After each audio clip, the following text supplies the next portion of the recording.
Hi, I'm Peter Krause, 2005 PGA National Teacher of the Year, and today I'm going to help my friend Steve here with his pitching.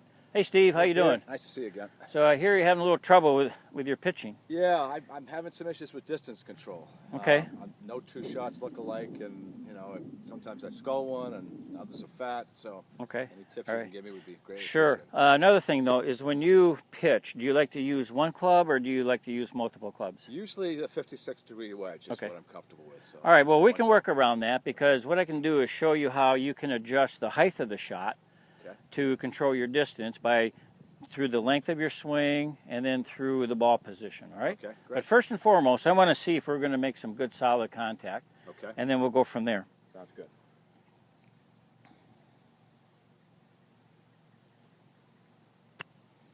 That's the fat shot. Oh, the fat shot. So it's like my good friend used to say, it's easier to hit the big ball than the little one. So, Right.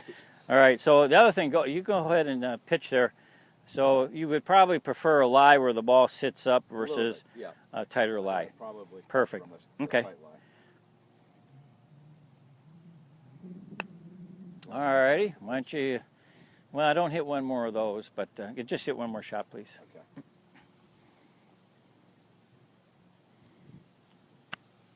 Okay. So what I see happening in your swing here, and if you want to just stand right there so you can see this as well, is when you're swinging the club back, it tends to go back a little bit too much on an arc.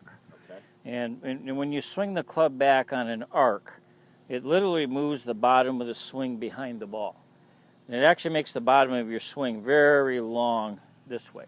Okay. So when we're pitching, and especially when we're sitting on a tight lie, we want to make sure we got the proper angle of the club down onto the ball. So we catch, the ball and then the turf. Okay. So one way you're going to do that is, I notice that you tended to set up kind of very evenly with your feet. So we're going to lean a little bit more towards the target. Okay. We're going to lean the shaft a little bit forward. Now what we're going to do when we swing back, we're just going to feel like the club stays a little bit more in front of our hands and arms. Okay. And then because our weight stays on the left side, we're just simply going to swing down and turn to the target and finish with the club in front of us. Okay. All right? And sometimes I tend to get too handsy. You have a thought on how to keep the hands sort of Sure. Well, again, from breaking? it gets back to your angle into the ball. Okay. If you're coming down too flat, then to avoid hitting the ground, you would raise up and hit this. So a nice little thought that I like to tell folks is, as you're coming down into the ball, you want to keep your knuckles down, facing the ground. Okay. So people that scoop it want to get the knuckles to come up. So if we lean a little bit to the left, swing a little more up and down on it, keep our knuckles down, then we can hit a nice shot. Okay. So let's see if we can get that going, and then we'll spend a moment here adjusting your ball position. So keep your weight on the left. Just let the club swing up. Feel your knuckles stay down. There you go. Okay. See, that was definitely a sharper angle down onto the ball.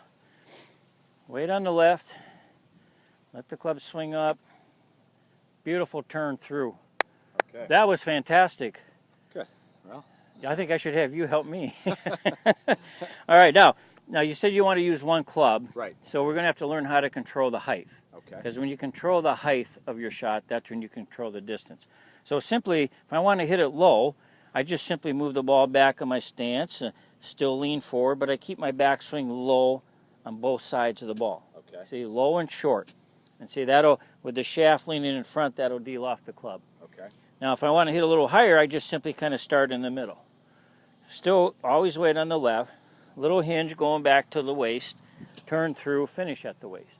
Okay. And you're allowing the loft of the club to hit it in the air, and you're always coming through with your knuckles down. Good. And then for the high one, you just simply move it more forward up. You're going to actually lean the shaft a little back, take a little bigger, longer swing, higher follow through.